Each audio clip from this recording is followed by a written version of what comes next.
लेकिन आज हम जो चौथे अध्याय में जाना चाहेंगे, जब तीसरे अध्याय के आखिरी पदों को देखते हैं, खोल लीजिए मेरे साथ इब्रानियम, तो एक विशेष शब्द जो है तीसरे अध्याय और चौथे अध्याय में हम पाते हैं। और चौथे अध्याय में लगभग 11 बार ये शब्द आया है और वही उसका थीम है, विश्राम, रेस्ट। विश्राम या रेस्ट, इंग्लिश में रेस्ट है और हिंदी में विश्राम है।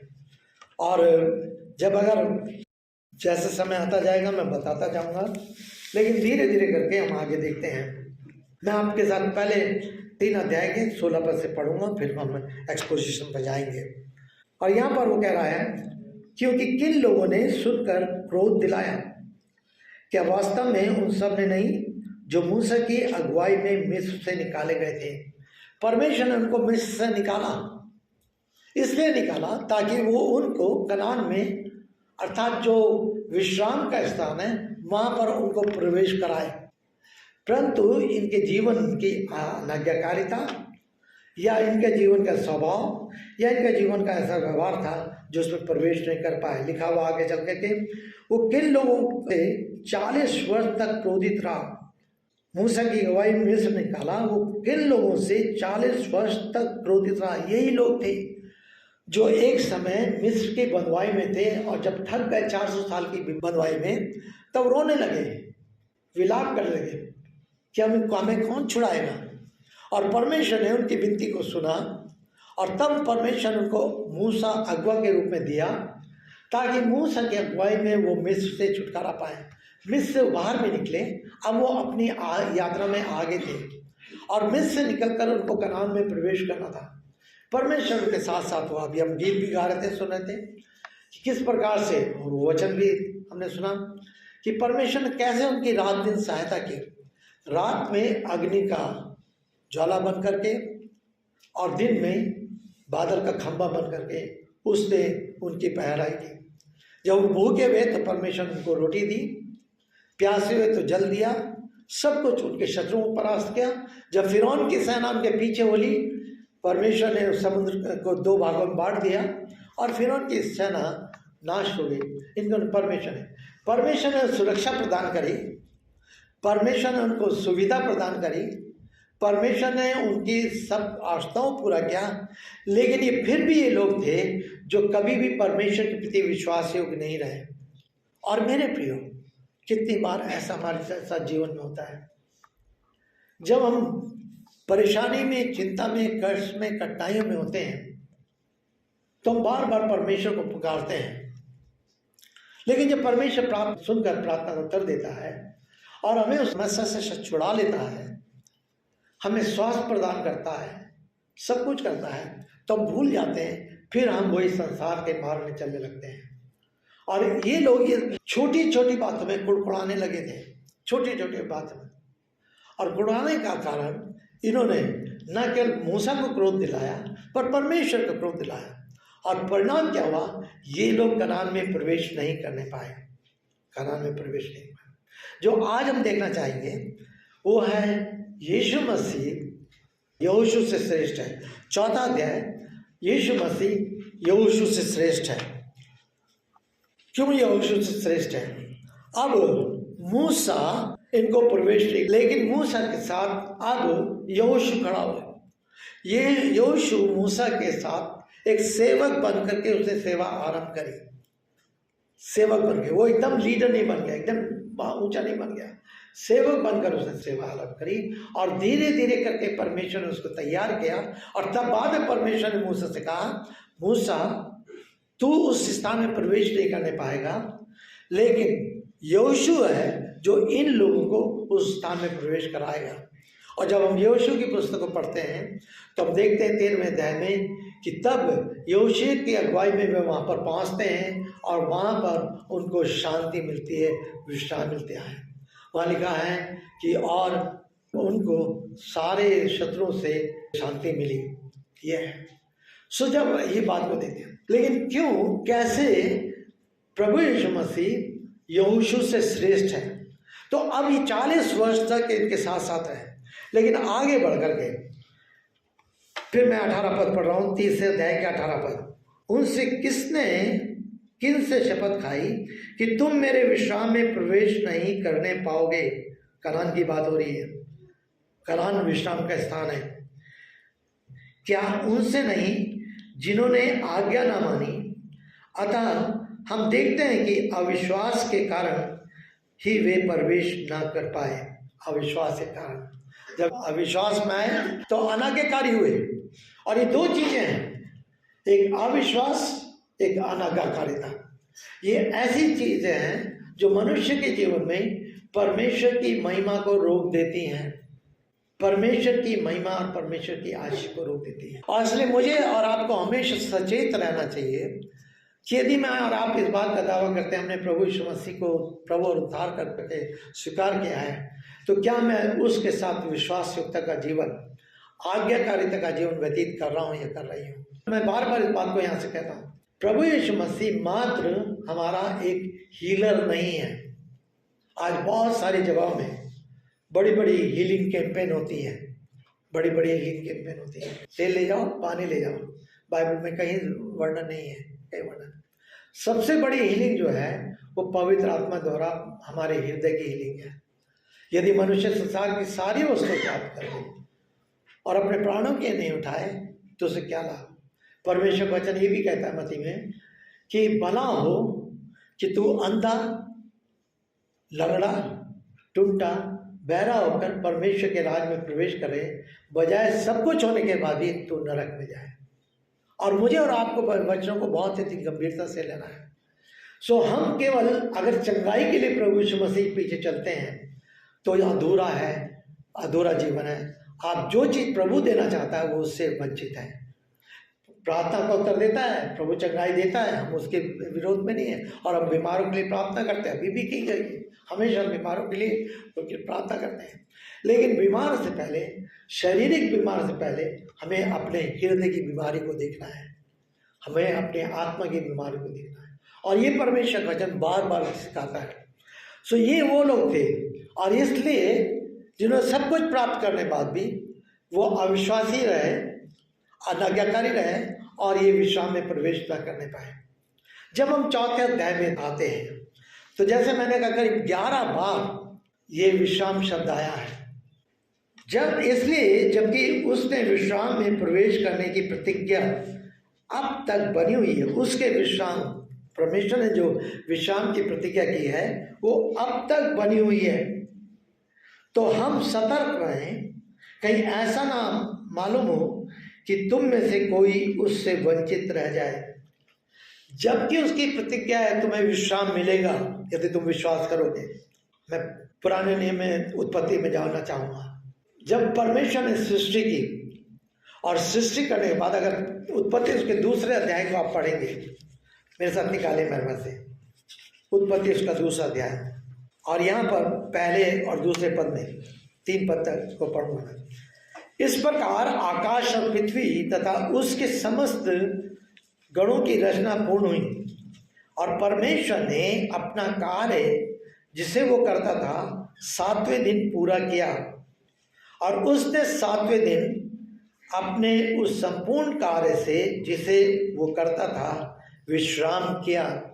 परमेश्वर ने 7वें दिन में विश्राम किया।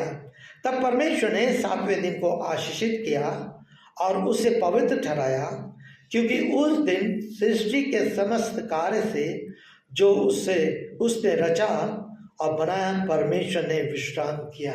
2 बार यहाँ पर आया परमेश्वर ने विश्राम किया। क्या परमेश्वर को विश्राम की आवश्यकता थी? प्रश्न यह है, क्या परमेश्वर के लिए अनिवार्य था? क्या वो मेरे और आपके समान ऐसा मनुष्य है जो थक जाए और जिसको विश्राम की जरूरत थी? नहीं। पर यहाँ पर परमेश्वर एक बहुत दूर की बात को दिखा रहा है। विश्राम के दिन उस समय ठहराया गया था जो पुरानी व्यवस्था में 6 दिन काम करना और 7वें दिन तुम विश्राम करना। और इसीलिए पहले 7वां दिन जो सबत का दिन कहलाता था वो विश्राम का दिन कहलाता था। लोग 6 दिन काम करते थे और सबत के दिन वो विश्राम करते थे, कोई काम नहीं किया था। आज भी बहुत सारे ऐसे लोग हैं जो उसी शिक्षा को मानते हैं। लेकिन जब नए नियम में आते हैं और जब प्रभु यीशु मसीह जी उठा, मारा गया, गाड़ा गया, जी उठा, तो जी उठने के बाद उसने इस 7वें दिन को, जो विश्राम का दिन था, उसको उसने पहला दिन ठहरा दिया और वो आराधना का दिन ठहरा दिया। और तब से कलीसिया प्रथम दिन में, जो रविवार आज है, उस दिन में शामिल होने लगी। ये हम देखते हैं। लेकिन जैसे मैंने कहा, क्या परमेश्वर को विश्राम की? नहीं, परमेश्वर एक बात को दिखा रहा था, वो सब कुछ जानता था। जैसे ही आप तीसरे अध्याय में आएंगे, जब दूसरे अध्याय में विश्राम की बात पाते हैं, तो विश्राम में उनके अंदर शांति थी, उनके अंदर संयम था, उनके अंदर धीरज था, परमेश्वर की उपस्थिति उनके साथ वास करती थी, और इसलिए ये सब कुछ उनमें पाया जाता था। और वे भी, जो आदम और हव्वा थे, वे भी उस विश्राम के साथ जीवन को व्यतीत कर रहे थे। परंतु जैसे तीसरे अध्याय में आते हैं, हम देखते हैं पाप आया और पाप ने उनके विश्राम को छीन लिया। वो विश्राम जो बेचैनी में, व्याकुलता में, अधीरज में, ये सारी चीज़ों में बदल गया। अर्थात पाप ने उनके इस विश्राम को छीन लिया। इस बात को जानो। और मेरे प्रियो, परमेश्वर उस समय से, क्योंकि वो सनातन परमेश्वर है, आदि का परमेश्वर है, वो आने वाले दिनों की सारी योजनाओं को जानता है और उसको बनाता है। और वो जानता था कि मुझे पुनः इनको कैसे विश्राम में प्रवेश कराना होगा। और इसलिए बाइबल में हम सीरियल से अगर अध्ययन करते जाएं, तो हम देखते चले जाएंगे किस प्रकार से परमेश्वर को कदम ब कदम ले जा रहा है। और ये इस बात का संकेत था कि आने वाले दिनों में एक और होगा जो परिश्रम करेगा, कष्ट सहेगा, क्लेश उठाएगा, यातना सहेगा, लेकिन वो बहुतों को अपने विश्राम में प्रवेश कराएगा।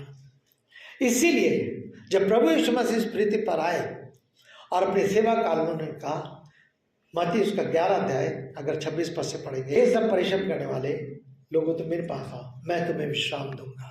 मेरा जुआ अपने ऊपर उठा लो, क्योंकि वो सहज है, और मुझसे सीखो।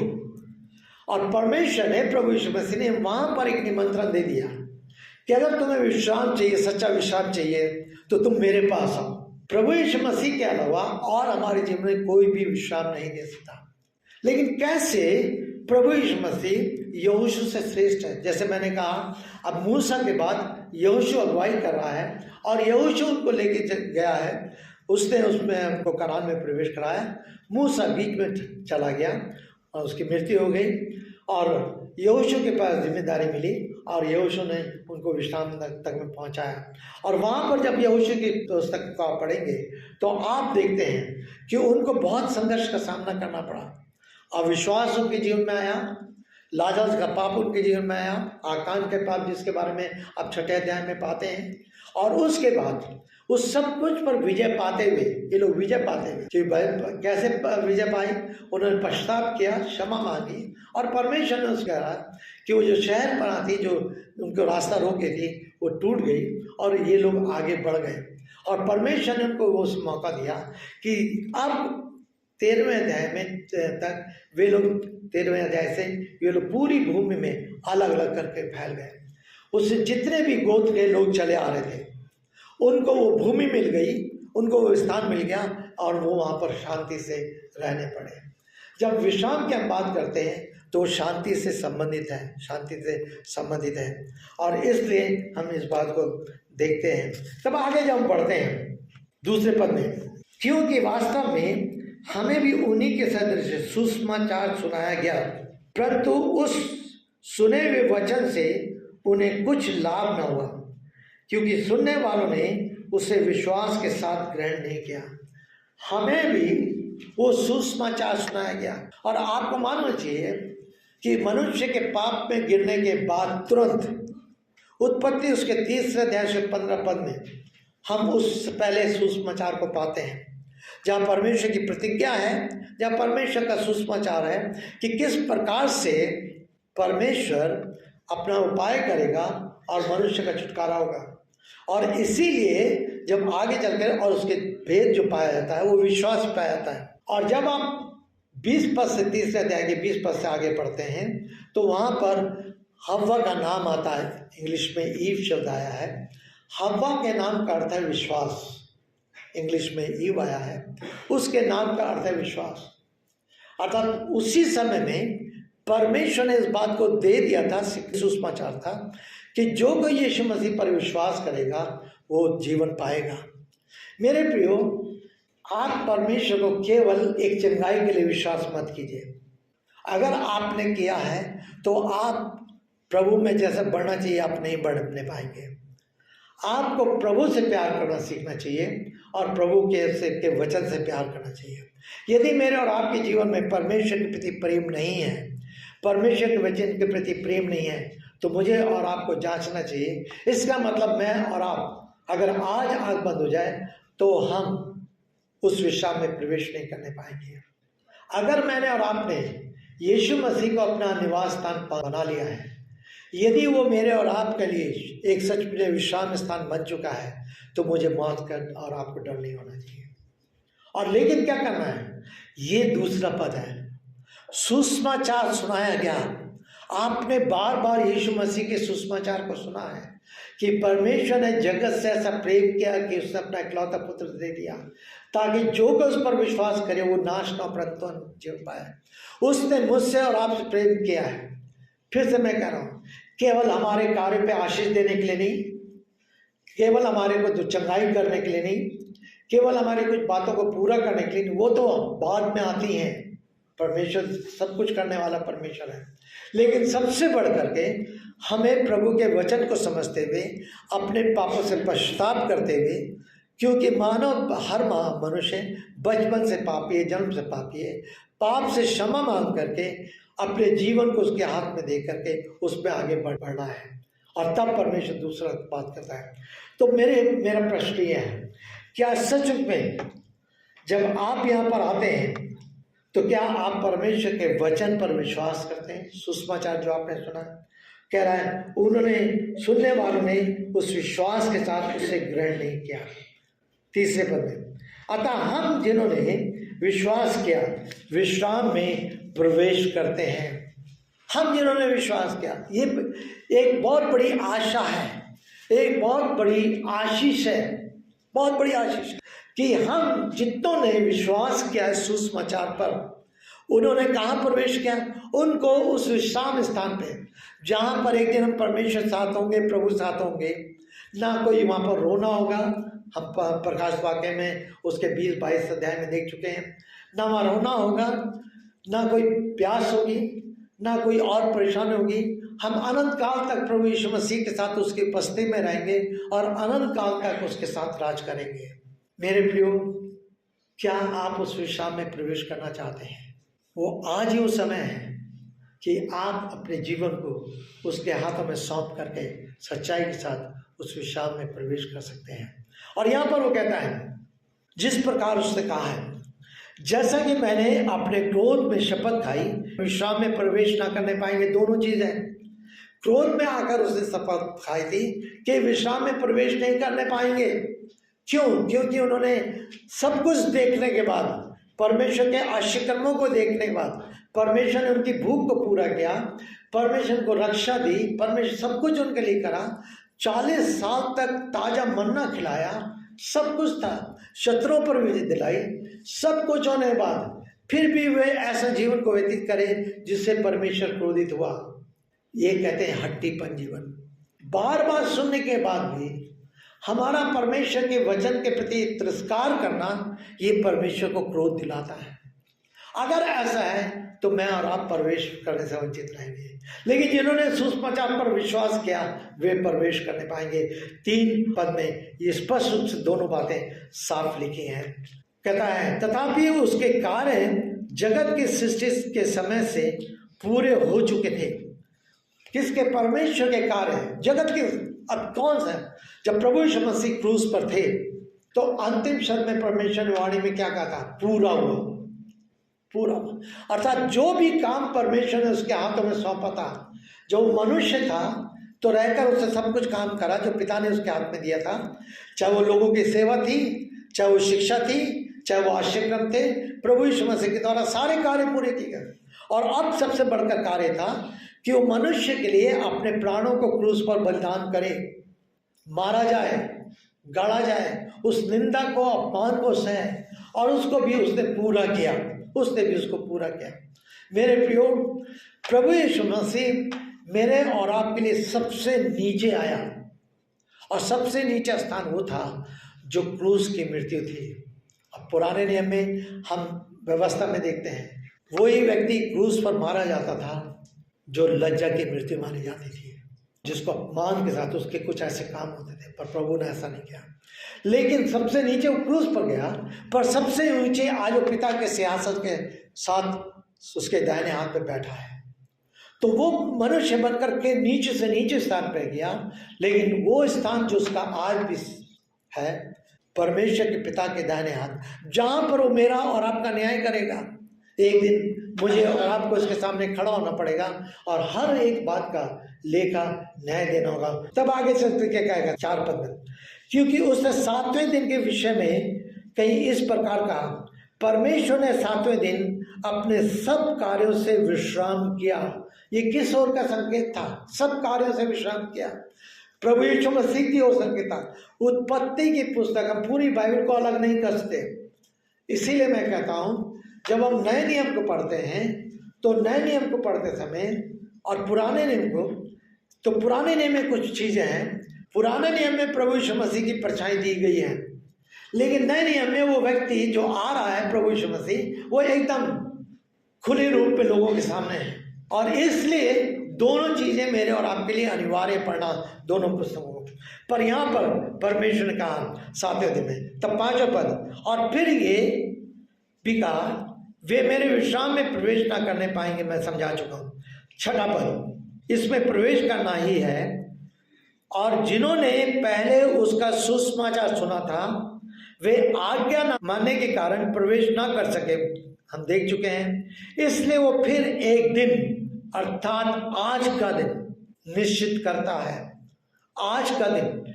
इसलिए फिर उसने दोबारा मौका दिया है आज के लोगों के लिए, आज का दिन मौका दिया। क्या मौका दिया है? इसलिए वो कहता है आज का दिन निश्चित करता है। जैसे वो पहले कह चुका था, वो दाऊद द्वारा बहुत समय बीतने पर भी फिर कहता है, यदि आज तुम उसकी आवाज सुनो तो अपने हृदयों को कठोर ना करो।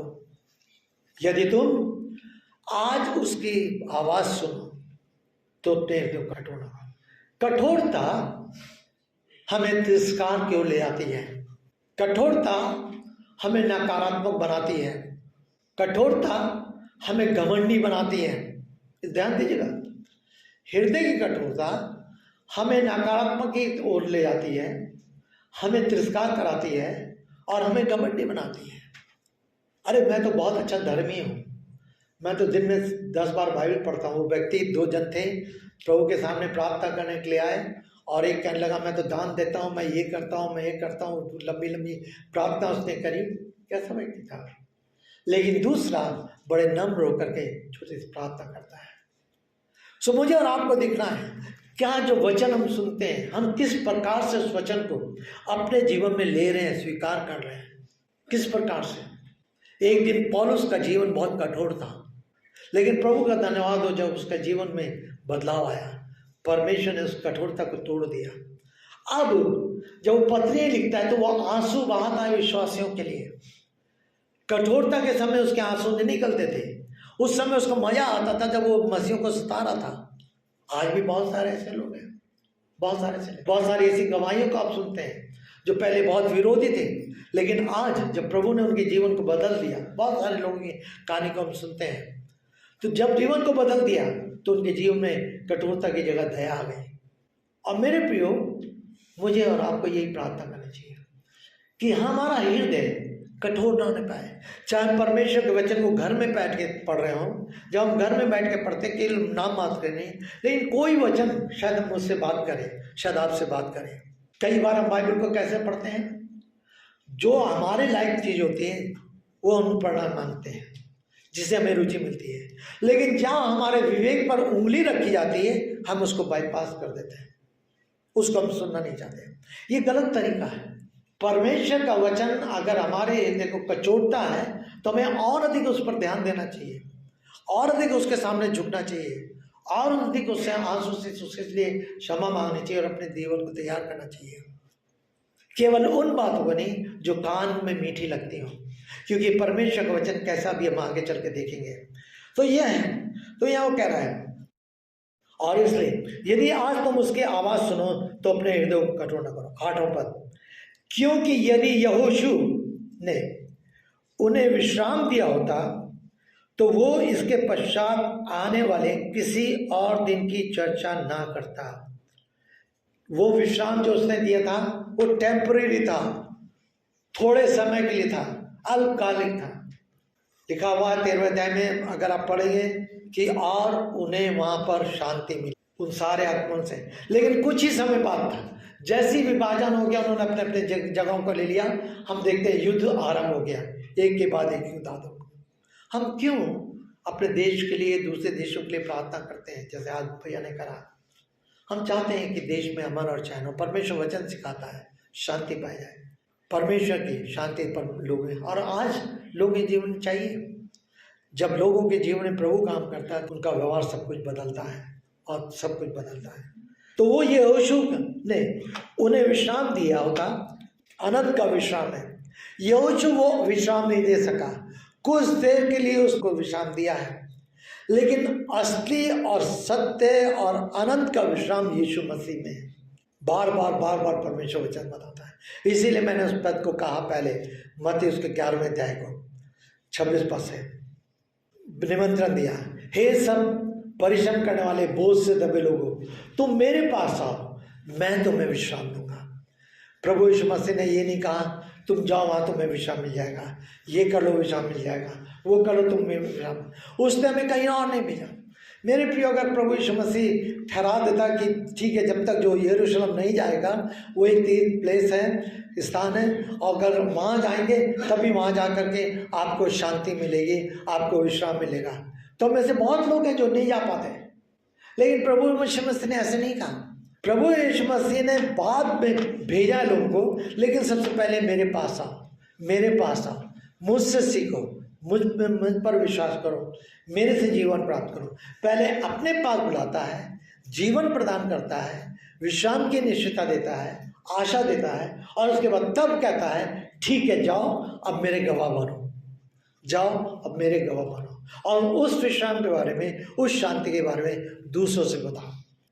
तो यहाँ पर तो कहता है यहोशू, इसीलिए प्रभु यीशु मसीह यहोशू से श्रेष्ठ है, क्योंकि यहोशू तो थोड़ी देर के लिए विश्राम था, उसमें प्रवेश करा पाया, लेकिन प्रभु यीशु मसीह ने हमें अनंत काल के विश्राम में प्रवेश कराया, और वो सारे कार्य को पूरा किया जो उसके पिता ने दिए थे। जिस प्रकार से पिता ने वहां पर कार्य करके विश्राम किया, अब उसने अपने पुत्र को इस संसार में भेजा ताकि वो सारे कार्य जो पिता ने उसके हाथों में दिए थे उसको पूरा कर करके, उसने कहा पूरा हुआ, और अब वो स्वयं विश्राम में प्रवेश करा, और अपने साथ साथ हर विश्वास करने वालों को वो विश्राम करा सकता है, प्रवेश करा सकता है। तो आगे चल करके तब यहाँ पर वो कहता है 9वें पद में, इसलिए परमेश्वर के लोगों के लिए सब्त का विश्राम शेष है। सब्त का विश्राम, असली विश्राम जो प्रभु यीशु मसीह में होकर के हम अनंत काल के लिए प्राप्त करते हैं, वो शेष है। और वो कहता है तब आगे चल करके, क्योंकि जो उसके विश्राम में प्रवेश कर चुका है वो भी अपने कार्य से विश्राम कर चुका है, जैसा कि परमेश्वर ने किया था। अब ध्यान दीजिए, अब मुझे और आपको कोई धार्मिक केवल कार्यों को नहीं करना, फर्क है। वो सारे भले कार्य करता हूं ताकि लोग मुझे धर्मी समझें, या मैं धर्मी बनाया गया हूं और इसलिए मेरे से सारे धर्म के सारे अच्छे काम होते हैं। कौन सा, पहला या दूसरा? दूसरा, क्योंकि परमेश्वर ने मुझे धर्मी बनाया, उसने धर्मी बनाने के कारण मेरे स्वभाव को बदला, मेरे जीवन को बदला, मेरी इच्छाओं को बदला। अब मेरे जीवन के दौरान सब जितने भी होता है वो सब अच्छे काम होते हैं। मैं उस बात में प्रतिष्ठित लेता हूँ। हम चूकते हैं, मनुष्य हैं, लेकिन निरंतर हमारा जीवन बातें बढ़ता है। लेकिन अगर मैं अपने कार्य के द्वारा मैं ये कर लूँ, वो कर लूँ, ऐसा कर लूँ, वैसा कर लूँ। अब 40 दिन का उपवास का समय आ रहा है, मैं खंडन नहीं करूँगा, लेकिन मैं समझाना चाह रहा हूँ। 40 दिन का रोजे शुरू, अरे रोजा शुरू हो रहा, अरे रोजा शुरू हो रहा, रोजा शुरू हो रहा। तो उस रोजे में और दूसरे लोगों के रोजे में क्या फर्क है? हम दिन भर 50 बार कहते हैं कि रोजा में है, रोजा में है, रोजा में है, रोजा में है। बाइबल कहती है जब तुम उपवास करो तो वो उपवास दूसरा ना जाने पाए। और उस इतनी चर्चा होती है, इतनी चर्चा होती है, क्या हो रहा है? हम अपने धर्म के कामों के द्वारा, भले कामों के द्वारा अपने आप को धर्मी ठहराने का प्रयास कर रहे हैं। पर परमेश्वर ने हमारे पापों को क्षमा किया है प्रभु यीशु मसीह में, और उसके कारण मैं और आप धर्मी ठहराए गए। उपवास करना बहुत जरूरी है, उपवास के साथ प्रार्थना करना बहुत जरूरी है। एक सामूहिक उपवास होता है जो कलीसियाई रीति से हम लोग करते हैं, उसमें एक दूसरे के बारे में मालूम रहता है। लेकिन एक व्यक्तिगत उपवास होता है जो व्यक्तिगत रीति से करते हैं, उसकी चर्चा हम हल्ला मचा के नहीं करते। तो हमें सीखना है, बहुत सारी ऐसी चीज़ें हैं जिसके बारे में सीखना है हमें, और हम सीखते चले आते हैं। तो ध्यान दीजिए, मैं इस बात को समझाना चाह रहा हूँ। परमेश्वर ने अपने कार्य को पूरा किया, अब वो कार्य कोई नहीं कर पाया पूरे जीवन में। प्रभु यीशु मसीह आया, प्रभु यीशु मसीह ने पिता के लिए वो कार्य को पूरा किया, और पूरा करने के कारण उस पर अगर मैं विश्वास करता हूँ तो उसके द्वारा मैं विश्राम में प्रवेश कर सका हूँ। अब मैंने विश्वास में प्रवेश कराया तो अब मुझे परेशान, निराश, हताश होने की ज़रूरत नहीं है, क्योंकि परमेश्वर मेरे साथ है, वो मेरी और आपकी सहायता करता है। अब मेरा और आपका जीवन अपने कार्य के द्वारा इस बात को प्रकट करता है, प्रदर्शित करता है, प्रमाणित करता है। मेरे मुंह से अक्सर 3 शब्द ये निकलते हैं, प्रकट करना, प्रदर्शित करना, प्रमाणित करना। तीनों पास हैं। हम प्रकट करते हैं, प्रदर्शित करते हैं और प्रमाणित करते हैं कि प्रभु ने हमारे जीवन को बदला है, हमारे हृदय को बदला है, हमारी इच्छाओं को बदला है, हमारे स्वभाव को बदला है, प्रभु ने किया है। और इसलिए तो यह यहाँ कह रहा है कि तो वो आगे चल के कहता है, अब उसने वो कार्य पूरा कर दिया, परमेश्वर ने, प्रभु यीशु मसीह ने पूरा किया। 11 पद, इसलिए हम भी उस विश्राम में प्रवेश करने के लिए प्रयत्नशील रहे। ठीक है, हमने विश्वास कर लिया, हमें आशा मिल गई कि हम विश्वास करें, लेकिन अब उस विश्वास में, उस पर प्रवेश करने के लिए इस पृथ्वी पर रहकर मुझे और आपको कुछ करना है। हमें प्रयत्नशील रहना है। ऐसा ना हो कि हम हट्टी बन जाएं, ऐसा ना हो कि हम अनाकारी बन जाएं, ऐसा ना हो कि हम प्रभु यीशु मसीह के प्रति अविश्वासी बन जाएं, ऐसा ना हो कि हम उसके वचन को स्मरण न करें और किसी रीति से अपनी मन मर्जी। परमेश्वर के विश्राम में प्रवेश करने का मतलब ये नहीं है कि वो हमें लाइसेंस दे दे, लेकिन परमेश्वर हमारी सहायता करता है। वो कहता है कि ऐसा ना हो कि हम उसी प्रकार आज्ञा न मानने के कारण किसी व्यक्ति का पतन हो जाए। परमेश्वर का वचन क्या कह रहा है? विश्राम में प्रवेश करने के लिए प्रयत्नशील रहें। निरंतर मेरी और आपकी जिम्मेदारी है, हम प्रयत्नशील रहें, परमेश्वर के वचन का सम्मान करें। ये वचन क्या कह रहा है?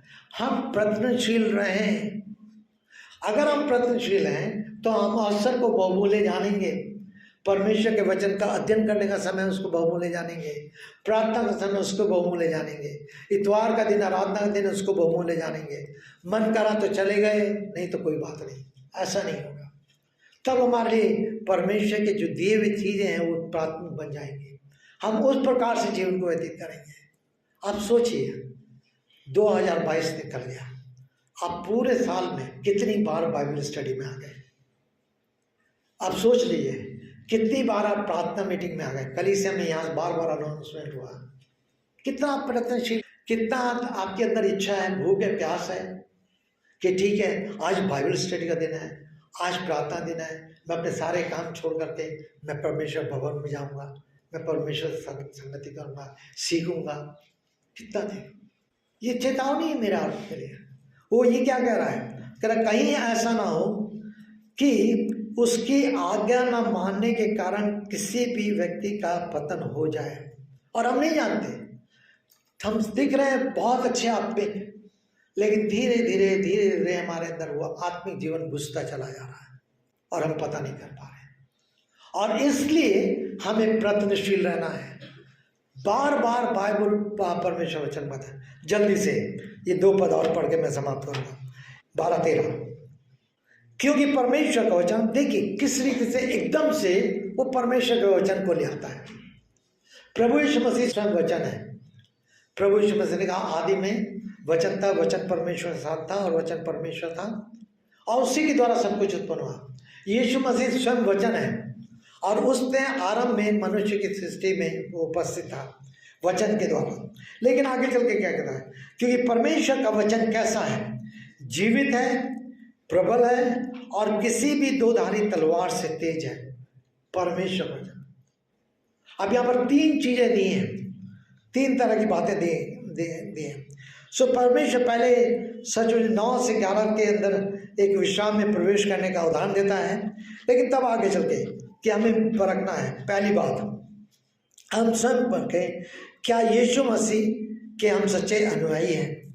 किसी स्वार्थ के कारण उसे अपनाने का प्रयत्न कर रहे हैं, प्रयास कर रहे हैं, अर्थात हमारे जीवन में उद्धार का कार्य सच्चा है या हम उद्धार पाने के लिए ललायित हैं। दूसरी बात, क्या हम इस बात के